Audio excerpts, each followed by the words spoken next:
Eto guys, no, sa mga tao dyan na tumatanggap o kumukuha o mahilig kumuha ng mga sinasanglang motor, make sure na yung ORCR ay may kopya kayo guys, no? Kasi baka matugad kayo dito sa isang natimbog ni MMDA, Sir Gab. Dahil ito, may natimbog siya ngayon, no? May natimbog siyang isang rider na may angkas. Angkas yata tong asawa niya. Ang siste, ganito, no? So, nasita sila dahil naka-chineras.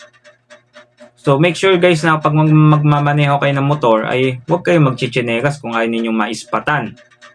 O baka mapitikan kayo ng LTO dito, no? Sa mga kanilang operation, no? So, eto. May isa kasing mag-asawa na nasita dahil sa chineras. Tapos dito ay talagang nagka-problema sila na matindi. Dahil hindi lang chineras ang nasita sa kanila, ay nakitaan din sila ng iba pang violation. At eto ang siste.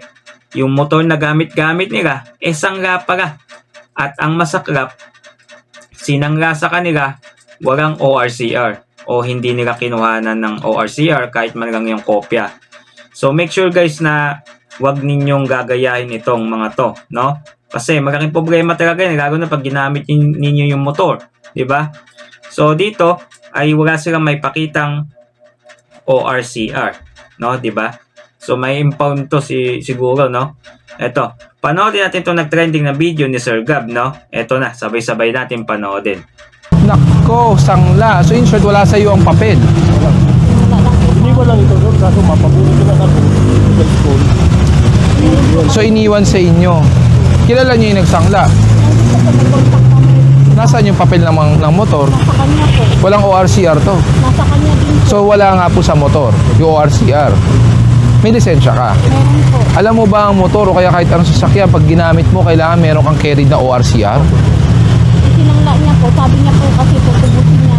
Iba sana ito na gumitin siya, kaso mapabulong lang ito. Hindi, pero ang problema po, pampublikong kalsada po to. Considered major thoroughfare po to, ang JP Rizal Extension. Kailangan may bit-bit po kayong ORCR. Kundi, not carried po yan. Kasi tulad po nito, ano pong katunayan natin na yan po talaga ang plaka nyo? Wala po tayo magiging basis. Tapos yung plaka na kinabit nyo po dyan, bawal po yan. Unless meron kayong authorization from LTO na pinapayagan kayo gumamit ng improvised plate. Bakit? Nawala ang plaka, nasira ang plaka. Maaari po bang mahiram ang lisensya? Ayan. So, hindi lang chineras ang violation nila, no? Ang problema nila, wala sila may pakitang ORCR. Tapos yung kanilang plaka pa ay improvise. Kumbaga, pinagawa nila nang walang may pakita silang dokumento na pinapayagan sila ng LTO. Eto guys, no? So, kapag kayo ay kumuha ng sangga na motor, make sure na may ORCR kayong kopya. O kahit Xerox man lang. Ito, hindi natin alam kung ito ba sila yung nagdadahigan lang. Kumbaga, nag-alibay lang. Kasi yung ibang nasa comment section dito mga netizen, hindi naniniwala. Kasi ikaw ba naman kukuha ka ng sangga? Walang papel. Diba? Parang tanga-tanga ka naman nun, diba? No? Sabihin na natin kumuha ka ng sangga. Syempre, hanapan mo yan ng ORCR, di ba? Kagaya nito. Walang may pakitang ORCR. Mamaya, sabihin nung nagsangga, kinarnap, di ba? Ay di kawawa kayo. Kayo mababaliktad. Paano na lang kung magamit ninyo at maging kagaya kayo nito, nahuli ni Sir Gab, natimbog. Wala may pakitang lisensya. Mabuti lang kung ticket lang ka abutin nito kung ma-impound, di ba? No?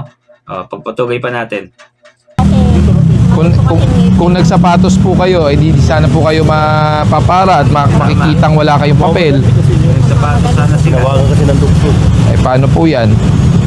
Kahit anong papel, wala dyan? Wala. Bawal yung gamitin po yan. Sinangla lang po kasi ito sa amin. Sabi, 8 to 10 days. Sabi niya pwede naman daw gamitin. Kailan pa? Ito December lang. December lang po. O, problema yan. Patawag nga isang LTO. Apo, GG. Currently, walang ORCR. Ang kwento, sinanla daw. So, Pero may contact number naman po kami na nagtangka. tapos yung plaka. So, wala tayong way to verify kung yan talaga ang plaka. Talagyan sir natin lang ang video sir. Bahala sila magpaliwanag. Oo. Ikot po. Ayan. Ikot. Sila. Bawal po kasi yan. Opo, sunod po kayo sa LTO. Sabi nga ni Sir Gabi, kung nagsapatos lang kayo, hindi kayo masisita, hindi kayo mauuli, di ba? Hindi kayo masisiripan na wala kayong ORCR. At ang lakas ng loob, imaneho ang motor na walang ORCR, no? Yung tao talaga ngayon, no? Bagay natin, nakalimutan nilang dalhin, di ba? Nag-aribay lang. Hindi man natin sila masisisi, no? Hindi natin sila masisisi kung baka may, ano lang talaga, nakalimutan nila, di ba? Sinangla, pero imposible na isang lasa yon na walang ORCR, malabo, no? Kasi ikaw, gusto mo mag-sure. Pero yung ORCR, kopya, or original nga, o kailangan sangla eh. Siyempre, nasa inyo original dapat no? Ewan ko dito kung nag-aribay lang itong mga to. Yan. So, ingat lang kayo guys, no? Pag kumukuha kayong sangla na motor, make sure na may makuha kayong ORCR, no? Yun lang, no? So, thank you guys sa panonood.